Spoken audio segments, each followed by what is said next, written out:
Hey guys, thank you for tuning in. This is the podcast on barking at books. Today we're going to be talking about Teach Them to Work by Mary Beeke. This is the ladies episode and we'll introduce ourselves. My name's Sophie. My name's Isabel. I'm Lydia. And I'm Beck. And we're going to just be talking about this book, how we think that we can apply it to our lives, and our thoughts on the importance on teaching your kids to work, even teaching ourselves to work. We all spent the last 2 weeks kind of looking through it and analysing it. We'll start off with a brief introduction to the book. So on page 1, starts on introduction, how work began.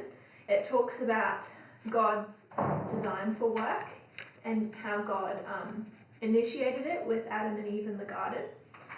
And then how unfortunately it became a shipwreck where Adam and Eve, they ruined it all, but God redeemed it. And so you can see on page 5, if you want to turn to it you can, but on here it says God's greatest work is his work of redemption, which also links to something else on page 123. To kind of start this off, where Jesus Christ overcame the greatest obstacle. He made no mistakes and he committed no sin, but he paid the price on the cross for the sin so that we could be delivered from ours. So that's kind of like the whole gist of the book that we kind of understood from it. It's because of that wraps it all together, and how we can raise our kids with Christ's example in the forefront of our minds. So do you want to maybe give us a bit of an overview of Mary herself? Yeah, so Mary Beeke is the wife of the well-known Joel Beeke, and she's been a student, a nurse, a registered nurse, a teacher, a wife, a mother, and now a grandmother.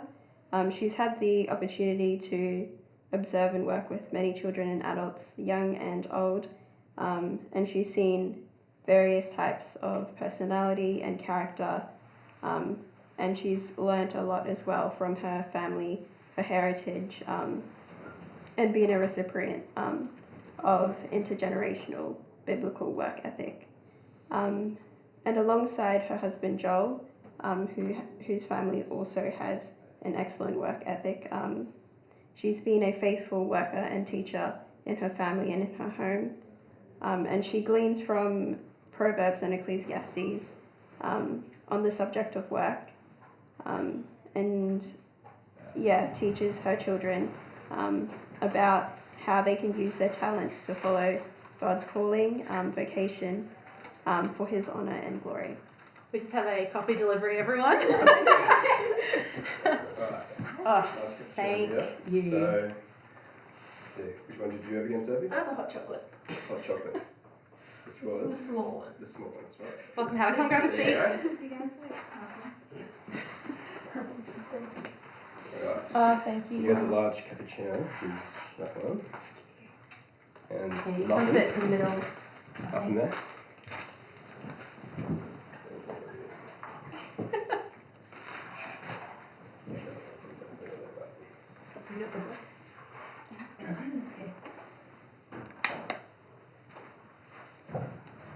Alright, so we've just had a bit of an intro on Mary. Was there anything else that you wanted to add about Mary? No, I really loved in the book how conversational she was. With her tone. We were saying It was like a super easy read. yeah, So really good. really easy. She brings in so many examples of stories from her own kids or other people's kids, and it's just like having a good old chat with your grandma. And she's so wise as well. It's so jam-packed with so many good principles and so much wisdom from an older woman, which you read about in 1 Timothy 5, I think, about how the older women are to teach the younger women, the older women in the church, they're to labour in prayer and be that example for the younger women to follow. So praise the Lord for Mary Beeke. And so we might jump into sort of talking about the structure of the book. So it's split into two parts. the first part is on parenting principles. Mm-hmm. Yes, and then the second part is Practical principles, yeah. practical principles. So more of the theology in the first half, and then practical examples in the second half. And I think, how you were saying before, Sophie, the gospel is essentially about work. It's not about our work, it's about Christ's work. Yeah. We're saved by work, but not our own, by Christ's. And so that's why it's such a central doctrine for us to consider as Christians. So do you guys have any particular chapters or anything in the first part that really stuck out or resonated? Liz, do you want to start? Yeah, so a particular chapter that resonated with me was chapter 4, and that's subdue their will to set them free. And the basic principles around that is teaching obedience and honouring their parents, as well as honouring God and obeying Him first and foremost. So in this particular chapter, she sort of dives through what a healthy family slash parental to kid relationship looks like. So it's not about so it's mostly about honouring the parents that we see in Exodus 20 verse 12. So that says, honour your mother and father, that your days may be long upon the land which the Lord had giveth thee. So with this, I think she's trying to teach that it's important to learn to obey not only your parents, but other figures of authority, which they will come across in their lives, in work, their teachers, and God Himself. So she also makes a really good point about our children. They are ours, but they are ultimately God's children. So we should train them according to what He says in His Word. So she also reminds us that they are sinners and that they need to be trained. So we shouldn't shy away from making them submit to the will of God and disciplining them, especially when they show anger or defiance. She tells us to sort of start young to avoid issues that will continue and form into habits as well when they're older, which I think is really good.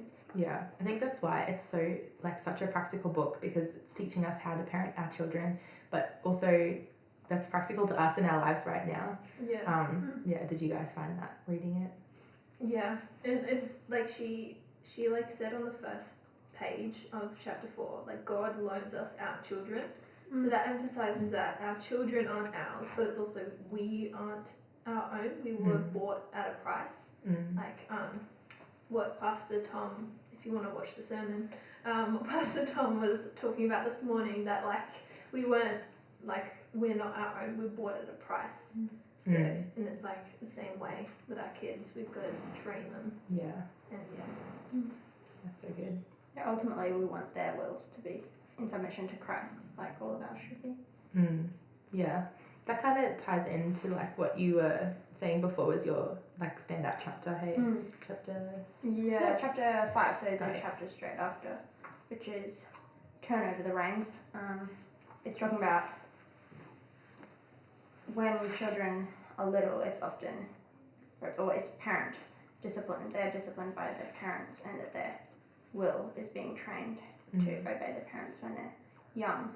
But that parents are the child's picture of God, and of when they submit their will to their parents, they're learning to submit it to Christ as they grow older, and they come to an understanding of that. And it turns into self-discipline as children get older, which is more practical, to be able to control their inner impulses, which is important, especially in everyday life, in the job world. If child can't control their impulses, they're going to struggle. Yeah, that's why it's so important, hey, you need to teach your children when they're so young Mm. and ingrain Starts these really young. habits, because it's so problematic later on. We have to be an example to them. We can't just Like teach it's, them. it's way less embarrassing having a toddler who throws a tantrum than a teenager who does. Like you want to discipline them when they're young. And they won't be able to really keep down a job if they don't have a work ethic, if they don't have that self-discipline, knowing that they're working as to the Lord, because they've learnt that from their parents being that sort of God figure as children. Yeah. And in the same way, we have to apply all of this to our lives so that we can be the example. Because it's like if you're telling your kids to do the dishes after they've eaten their dinner, but like you never do the dishes, they're gonna be like, well, you never do it. Like, why do I have to? So you have to be the example where you first clean up after yourself. Like if you tell your kids to put their toys back in the box, but you don't know how to clean up after yourself, like it's kind of like it's like hypocritical. So you've got to make sure you avoid that kind of stance in your life. She talks a lot about that as well. Yeah, for sure. Was there anything else in that chapter? I think it was interesting. She was talking about keeping it positive with the children as you're teaching them to work. That we need to do this not just as a set of rules, but keeping it as a positive and training their heart as to why we're doing these things, not just for, not just because this is what we do, but we have a reason to be doing it. I think she gives some really good principles for how, in parenting, how not to be like a harsh parent or like, authoritarian, but explaining why, being gentle. I know as a child, my parents really, I think, they did a good job of that. I remember the wooden spoon. Did you guys have the wooden spoon? It was threatened. I used to accrue them throughout the day, and then like it'd be like at night you have to have 3 wooden spoons or whatever. And I remember, or like if I had that many, and then at the end of the day, it's like a build up. Yeah, it wasn't just done in anger in the moment. It was more like, okay, we're gonna go and we're gonna talk about why you've earned this. Come join me. Come join the kitchen. It's okay, you can eat. It was like, that my parents would talk with me about why I earned it, and then they would, give me the discipline, and then talk to me again after, make sure that I knew that they loved me, like hug me, whatever. Did you guys have similar experiences? Kind of, yeah. We would get like, I find that the wooden spoon was a good discipline because it made me really not want to get in trouble. Like it is like I know a lot of people like over exaggerate gentle parenting these days, which it has some good principles to it, but like the discipline of a wooden spoon really helped my brothers and I growing up. It's like we have this funny story of when we were kids actually. It's called Who Squished the Cheese story, where my brother blamed this whole thing on me, where he got angry at my mum and squished the cheese, and then was like, I didn't do it because he was like, oh no, I'm going to get the wooden spoon, I'm not. And then he was like, I've already started the line now, I'm not backing down because it would just be worse. And it all nailed down to it was apparently my fault and I got the wooden spoon and I got a big smack. Like it was rough. And I was like, it was so rough, but then my brother didn't admit to it until like years later. So it was the kind of thing where it's like the wooden spoon was like a big thing where you don't want to get hit by it. So it disciplined us not to get in trouble for things from like that time forward. Yeah. It was just like, or to lie about it. Good kids after that.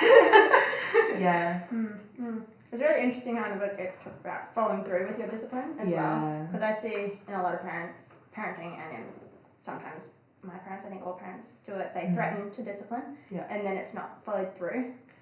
And children learn that they can get away with more things. You do that. Yeah, I know how she was like, don't even count to 3 or count down to 3. I know I had that all the time. I thought about that, Yeah, and how that, that's just teaching your children. It could be teaching them grace, but if it's, it's not followed through, then it's just teaching your children they can get away with anything. Yeah. Children are Getting them to be sneaky or Because like the lie. kids, they're smart. They can pick up on things, and they'll understand that if you like threaten them with like a countdown from 3, 2, 1, but you never do anything at the end, they're not gonna care. So like you've got to understand that as well. Yeah. I think you mentioned it before about like gentle parenting, how that's so popular nowadays, like psychology and all that stuff. I think she talks a lot about how it is good to be gentle, like that's a virtue, that's what we should be. But that doesn't mean that you can't necessarily discipline your children or even corporal punishment as well. You can still be gentle and do that, because if you're not doing that, I mean, we know what the Bible says, you know, you hate your children if you don't discipline them. Was it spare the rod, spoil the child? So what do you reckon, Hannah? Do you have anything to contribute? You've sneaked in with your muffins. Yeah, what you were saying before about like just not following through with consequences is not really teaching them about like the character of God as well, like with justice. They're just you're just shoving things under the rug, and like implicitly, like you might be trying to be gentle with them, but the reality is now they're not going to respect you. There's always consequences for actions. Hannah, talk about Hope Kids. So I am the children's ministry coordinator at Hope Kids. Today we had a program and we did see that a lot, actually. A lot of kids kind of misbehaving, and like that's what kids do. That's what you can expect, but it's building consistency with discipline, and it's a bit hard, we're discussing, when like it's not a regular thing that they come to. Like, so with our children's program, it's once a month, and they all come from like different backgrounds. So some kids, they have like the background if they go to school, and then other kids, they do homeschool, so they might not necessarily know like the same like expectations. Like it's more just unspoken rule, like put your hand up, and be respectful to the teacher, like this is the teacher chair. So with that, it does take time, but it is rewarding when you do actually invest, and you be consistent with the consequences. She also talks about it in the book as well, where you have to like different kinds of kids learn differently. So there's some kids who need more discipline than others. So like if you have 3 kids and one of them learns through having a sit down and you talk sternly to them, then do that. If one of them just won't listen to anything but they need a spank, you've got to do that. And then the other one is like probably a goody two-shoes and doesn't need it that often. It's like you've got to also analyze how the kids function and how they work. So it's like you got to know your kids as well, and understand like where they go for. I think she says in the book, like a quote from a friend or something who had his like 2 kids sitting at the table. One was really misbehaving and the other one was just like sitting like a little angel. And the dad goes, I don't know what's happened. Like I do the exact same thing with all of them. And then someone else is like, maybe that's the problem. Which I guess like we can see in our own lives. Like God disciplines us all in different ways. Like He knows exactly what we need, and not everyone goes through the same trial of, I don't know, losing a car or having a health problem. Like God gives us exactly what we need for our sanctification. Do you guys have any like examples of how we can apply this to our personal lives? Like, what are your thoughts on that? I think like the principles of diligence, how to instill that in children. That was like, I was reading the book. That spoke to me a lot. I was like, oh yeah. It's convicting. Just in my own workplace, in study, those sorts of things. What about you, Lydia? Yeah, I think the same thing with consistency as well, especially as Christians, being out in the world and having other people who aren't saved looking at you as a Christian and representing Christ. It's important to be consistent, because that's what they'll gather, what Christianity is about from the way that you act, and it doesn't really matter what you say. if you can't, act out what you do say. So I think that's really important as Christians. Yeah, what did she say? Do you remember that quote? Your walk talks and your... Oh, Do you remember that? I do. Yeah. Very briefly. I can't remember. I can't remember what it is. Your walk talks and your talk talks, but your walk talks louder than your talk talks. Yes, I think that's it. I just said talks so many times. I'm out. Someone else needs to talk now. Well, if like taking that into consideration, if we move on to like what part 2 was about, like practical principles, how like it talks about like there's no point in complaining about work because it's just a part of life. Like it's just what we do. So you've got to like what are the different chapters? I'll bring it up. But you've got to overcome the obstacles. You've got to go with all your might. You've got to work smart. Time is a treasure. Take care of everything. Follow your talents, and like it talks about all like the practical principles of everything, not just for your children but for yourself. So like stuff that like if you read it, you can apply it to your life.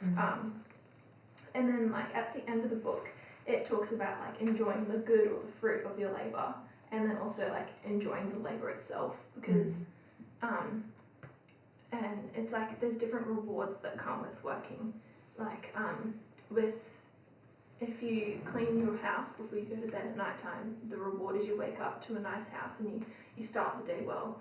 Or you make your bed, first thing you get up and you make your bed, and then you come home after a long day, you've rewarded yourself.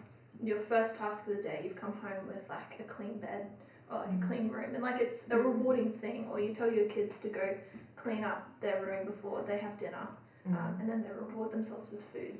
So like those are some practical principles that like you can see in the book as well. What chapter was that in again? That was chapters 21 to 22 / 23. 23 kind of like wraps it up, the whole thing, with everything. But yeah, enjoying your labour is definitely good because then it makes the work a lot less hard. It just makes it more fun. What work do you currently enjoy?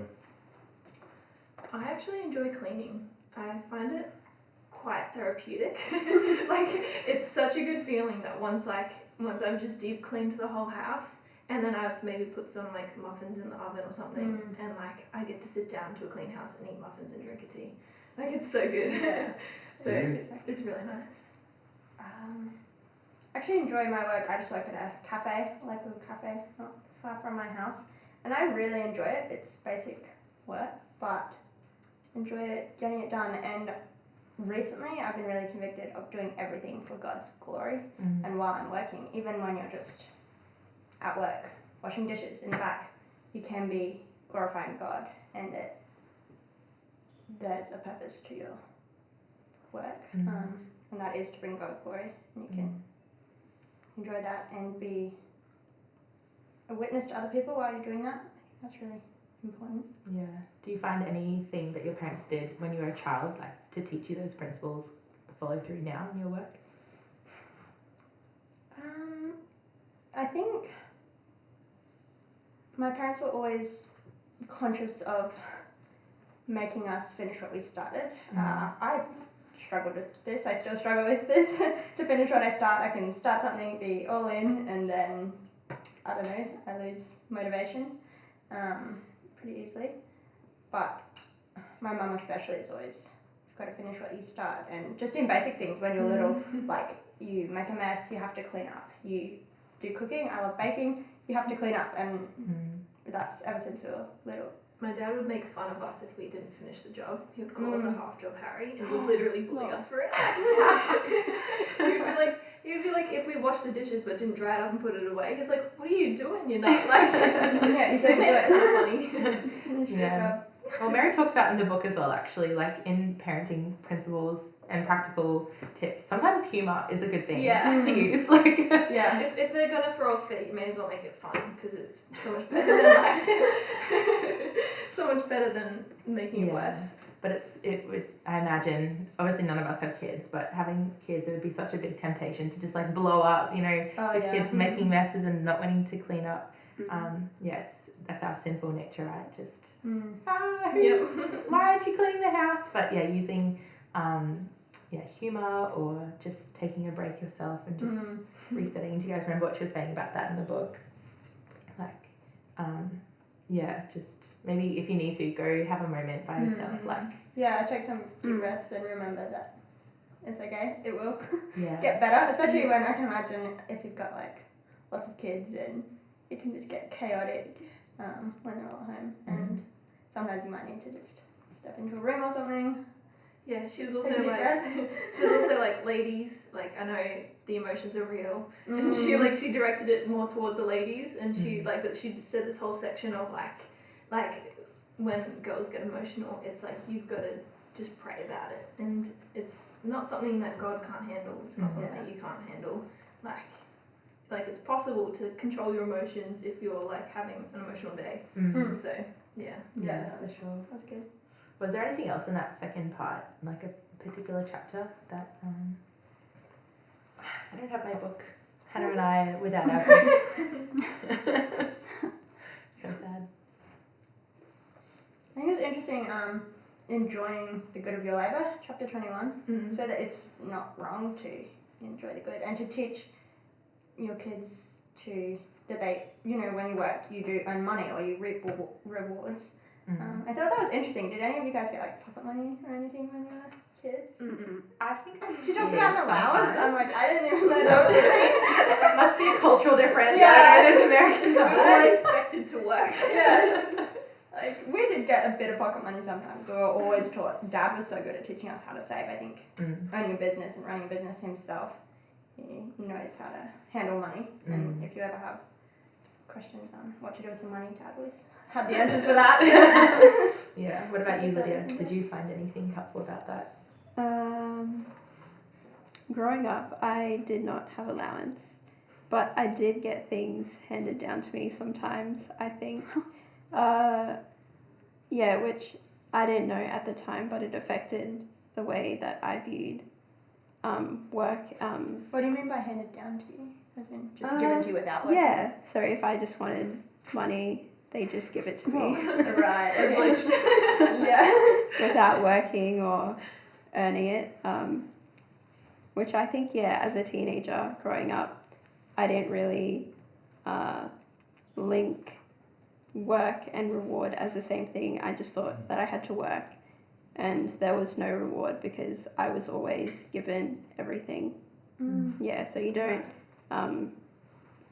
You're missing the fulfillment in your miss work. the fulfillment in the work, and you don't have the pleasure of working and earning and reaping the benefits afterwards. But you've kind of learnt it now. Yeah, learnt it now. It's a growing process. It's like my favourite part about cooking. Like you put a lot of, like Lydia will be able to testify, she's a great cook, but like you put a lot of effort into like your food, and it takes work to make a good meal, but then at the end of it you just get to sit down and eat it. What a good reward. It's super simple, but it's nice and it's rewarding. Yeah, you can see it's practical.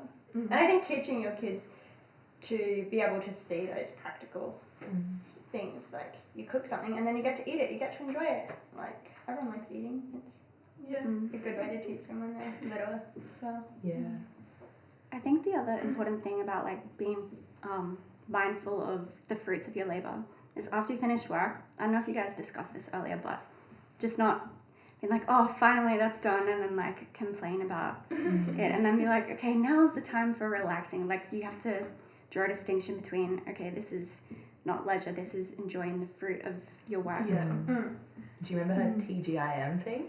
Thank God it's Monday. Yeah, rather than being like, our culture's like TGIF, like you just have to drive yourself through Monday to Friday. Because your attitude influences everything in your life. Like imagine how much better your week would be when it hits Monday and you're like, oh, like instead of like going, oh my gosh, it's Monday, I have a whole week of work ahead of me, but then it's like, yes, I get to work another week's wage. Like, you know what I mean? Like it's so much more rewarding with a good attitude as well. I think it's really important as well with the mindset, like working during the week and then how we rest. We see that God gives us work as a gift. I've never heard of anyone complain about a gift, but when it's work, but when it's work, everybody's complaining. No one wants to do it. But yeah, Mary in chapter 14, she really buckles down on that. Yeah, from Ecclesiastes, we learn that work is a gift from God, and whatever we do, we should do it with all our might. And yeah, God commands us to work diligently in whatever He calls us to do, and whatever talents and gifts that He's given us. And yeah, we can reap the benefits by getting a paycheck after work, blessing other people around you, your family, church. Yeah, we can see the connection between why God wants us to work and why He's commanded us to work. And the rewards that we can receive afterwards as well. It talks about in that chapter how it benefits us others, but ultimately it glorifies God, which is the goal of everything that you do in work. Yeah, I mean, us being made in His image, we are reflecting a working God when we work, which is amazing. Work wasn't like a result of the fall. It was actually I think it's easy to get into that mindset that it's almost a curse. No, work's a blessing. God gave it to us. Yeah. Like in the beginning of the book, like I kind of touched over it in the introduction, but like Adam was created to work from the beginning he set foot on this earth, or the beginning he was created.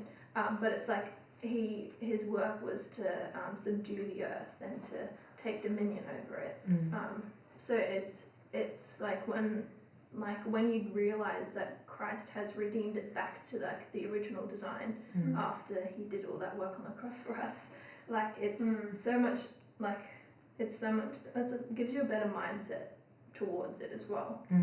As Christians, obviously, if you're not a Christian, it's a lot harder. Yeah. Trust in Christ. Yeah. But he Adam needed a helper for that work, which was a woman. And together they could subdue the earth and fill it as well. And so I think, that's still principally true for every single human being. We go out, we work, we fill, like, as in literally fill with more people, like we make babies. And that's actually a big part of our vocation, especially as women.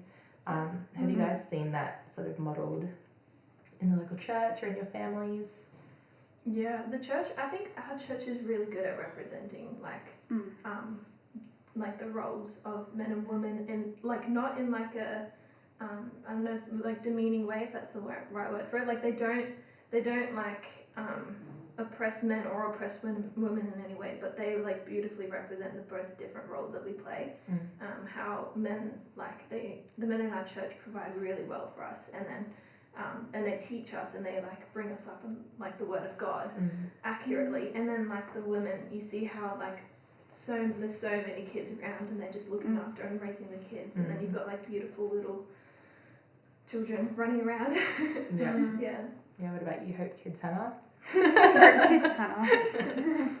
Yeah, I think it's beautiful how like throughout scripture children, they're considered like the fruit of the womb, and it's just it all ties in. Like this, it's obviously going to be hard labor, like literally to give birth to a child.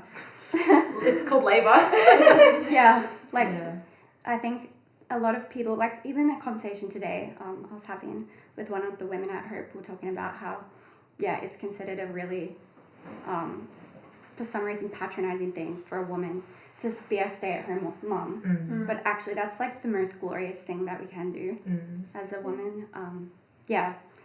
The workforce, like that's a beautiful thing as well, but I think our primary calling and our priority should be for our children when we have our children, and directed at the home, like that's all towards the glory of God. Because you get to be a homemaker, and you get to like this, like if you practice all this stuff now before you have kids, and you're like looking after your own home and like looking after everything, making sure everything's clean, or like not in like a way that it's like it's hard work or hard labor, but like being a homemaker, like if it's an enjoyable work, it's an enjoying your work.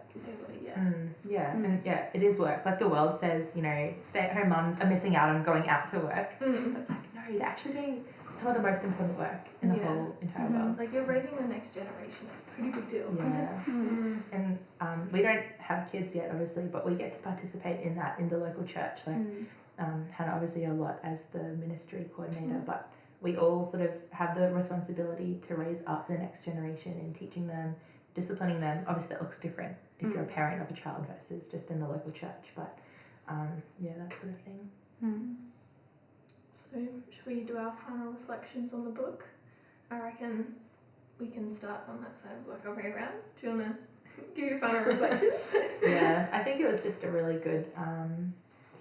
It was good to be like confronted on. Oh, what's my own attitude towards work? Do I see it as, I just have to get through Monday to Friday, or do I think about how God's blessed it? It's a gift, and then enjoying the fruits of it, and just working all to the glory of God. And then thinking about building those habits now as a single woman before I have children, so that I can pass that attitude down to them through discipline. And just it's so refreshing to be reminded from a godly woman how to think about discipline for myself and towards children when I have them, because the world actually hates discipline in what they put out at the moment. So praise the Lord. Yeah, I think the book was super practical. Like just so down to earth the whole way through, and there's nothing, even as a single person or a married person, you can still get so much out of it. And as you said, like you're thinking about what you can do now rather than you're like looking back on it, an empty nest, and it's too late. It's not really too late, because you can still like teach the young people at your church as well. And it's a big part of that, as you were saying earlier on, like it's about your behavior and the way that you are modeling that to the children. They see everything that you do, and so that was very convicting. It's not about all the things you know, it's about actual like practical on the ground. What are you actually teaching the children through how you're acting and your attitude. Yeah, I think as well for me, on the same sort of note, acting out what you believe and what you say and staying consistent, especially as someone who works outside in a non-Christian workplace. Just being perseverant and enduring and being faithful workers and being a hard worker and having that sort of distinction between a non-Christian and a Christian worker that other people will be able to see in the workplace who aren't Christian, so that they can be a witness. I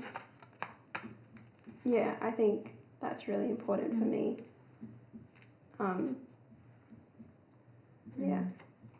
Nice. What about you, Izzy?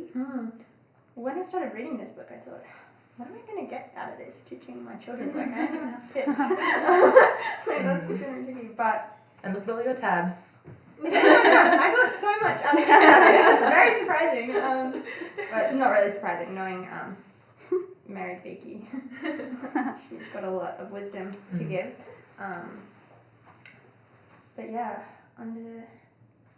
Understanding what work is, that it's a gift from God, is just so important. And then I think when we understand this, we can apply it to our lives and prepare to teach our children to work. What specifically?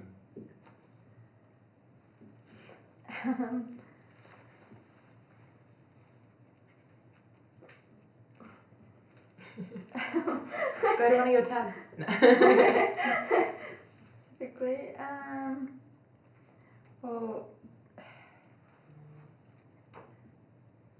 for me, I found it convicting with diligence. That is something that I lack a little bit of, and I think preparing to be able to teach children to be diligent, you need to be putting in the practice now, because you can't teach them if you're not actually doing it.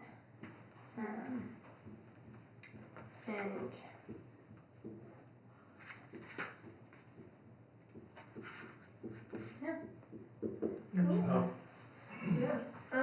Well, my reflection on the book that says it all, like all what you guys said, like the implementing diligence in our lives now was like something I'd already started to like grab a hold of since reading the book.